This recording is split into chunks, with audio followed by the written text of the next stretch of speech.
पंकजा मुंडे यांच्या पीए संदर्भातली आहे। गौरी गर्जे आत्महत्या प्रकरण आणि या प्रकरणी आत्महत्येच्या काही मिनिटांपूर्वीच गौरी आणि अनंत यांचं भांडण झालं होतं अशी एक आता अपडेट समोर येते। यावेळी अनंत गर्जे हे पंकजा मुंडे यांच्या कार्यक्रमानिमित्तानं घराबाहेर पडले होते। अनंत गर्जेची कार कोस्टर रोडला असताना गर्जे वारंवार गौरी यांना फोन करत होता असं कळतंय। मात्र गौरी यांनी फोन उचलला नाही। या संशयातून अनंत यांनी गाडी पुन्हा घराकडे वळवली। घराबाहेरून आवाज देऊनही गौरी दार उघडत नव्हती।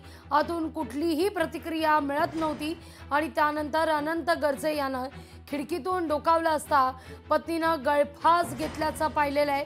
अनंत गर्जेच्या चौकशीत ही माहिती आता समोर आल्याचं कळतंय। अधिक माहिती घेऊया आपल्या प्रतिनिधी मीनाक्षी म्हात्रे यांच्याकडून। मीनाक्षी, एक महत्त्वाची अपडेट। निश्चितच लागवी आपण पाहतोय की भाजपच्या मंत्री पंकजा मुंडे यांच्या सीबीएसआय जे अनंत गर्जे आहेत यांच्या पत्नीची 2 दिवसापूर्वीच आत्महत्येचं प्रकरण जे आहे ते समोर आलं होतं आणि वर्ली पोलिसांनी देखील अपमृत्यूची नोंद केली होती। सध्या जर आपण पाहिलं तर या प्रकरणामध्ये मोठी अपडेट येत आहे। कारण आत्ताच्याच काही मिनिटांपूर्वीच गौरी आणि अनंत यांचं भांडण झालं होतं आणि त्यानंतर अनंत जे आहे ते पंकजा मुंडे यांच्या कार्यक्रमाच्या निमित्तानं घराबाहेर पडले होते। मात्र काही वेळात ते कोस्टल रोडच्या दिशेने निघाले आणि तिथेच गर्जे हे वारंवार गौरीला फोन करत होते, पण मात्र गौरीने फोन उचलला नाही आणि या सगळ्या संशयातून अनंत यांनी आपली गाडी जी आहे ती पुन्हा घराकडे वळवली। पण मात्र घराबाहेर आल्यानंतर त्यांनी आवाज देण्याचा प्रयत्न केला गौरी यांना, पण गौरीने दार उघडला नव्हता।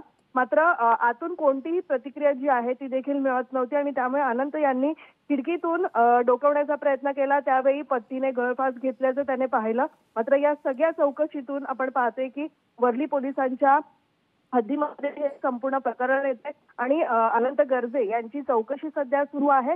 मात्र पोलिसांच्या माहितीनुसार ही संपूर्ण माहिती जी आहे ती अनंत गर्जे यांनी आपल्या चौकशीतून पोलिसांना दिलेली आहे। त्यामुळे आता ह्या सगळ्याच प्रकरणामध्ये आपण पाहतोय की कौटुंबिक वादातून ही संपूर्ण आत्महत्या झाल्याची प्राथमिक माहिती जी आहे ती सध्या आपल्यापर्यंत पोहोचत आहे। मीनाक्षी, मी तुम्हाला विनंती करेन, कौटुंबिक वादातून हा सगळा प्रकार घडलेला आहे। गौरी गर्जेनं टोकाचं पाऊल उचललं, आपलं जीवन संपवलेलं आहे। पण आतापर्यंत जे काही आरोप प्रत्यारोप झाले यामध्ये अनंत गर्जे भोवती अधिकच पाय खोलात जाताना दिसतोय। त्यामुळे माझी विनंती आहे तुम्हाला, अनंत गर्जे यांनी असं सगळं त्यांना फार मानानं संभवण्यापेक्षा, मानानं त्यांचा उल्लेख करण्यापेक्षा तो अनंत गर्जे याचा उल्लेख होणं गरजेचं आहे। कारण अनंत गर्जेच्या चौकशीत ही माहिती समोर येताना दिसते।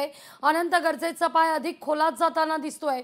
डॉक्टर गौरी गर्जेला हे पाऊल उचलण्यास अनंत गर्जेनं भाग पाडलं अशी आता चर्चा होताना दिसतीये। मीनाक्षी, निश्चितच, कारण आपण पाहतोय अनंत गर्जे आणि गौरी जी डॉक्टर गौरी आहे ती केम रुग्णालयामध्ये आपण पाहतोय की कामासाठी होती। मात्र डेंटिस्ट होत्या त्या आणि त्या सगळ्याच पार्श्वभूमीवरती आपण पाहतोय की 7 फेब्रुवारीलाच त्यांचा विवाह झाला होता, म्हणजे याच वर्षी त्यांचा विवाह झाला होता। पण मात्र आपण पाहतोय की अनेक महिन्यांपासून ते वर्ली इथल्या घरी राहत होते आणि तिथेच त्यांचे काही कौटुंबिक वाद झाल्याचं समोर येत आहे। पण नेमकं काय गौरीला भाग पडला असावा की तिने आत्महत्येचा प्रयत्न केला आणि त्यानंतर या वारंवार गोष्टी ज्या आहेत त्या गर्जेंच्या समोर येत आहेत। त्यांच्याकडे संपूर्णतः निशाणा जो आहे तो पाहायला मिळत आहे। अनंत गर्जे यांनी असं काय आणि गौरीमध्ये असं काय भांडण झालं की गौरीने टोकाचं पाऊल उचललं। आता या सगळ्या संशयाच्या सुया ज्या आहेत त्या अनंत गर्जे यांच्याकडे जात आहेत। त्यामुळे पोलीस लक्षात येतोय। मीनाक्षी, धन्यवाद तुम्ही दिलेल्या एकूणच सविस्तर माहिती करता। लोकशाही मराठी ऐका, पहा, जागरूक रहा।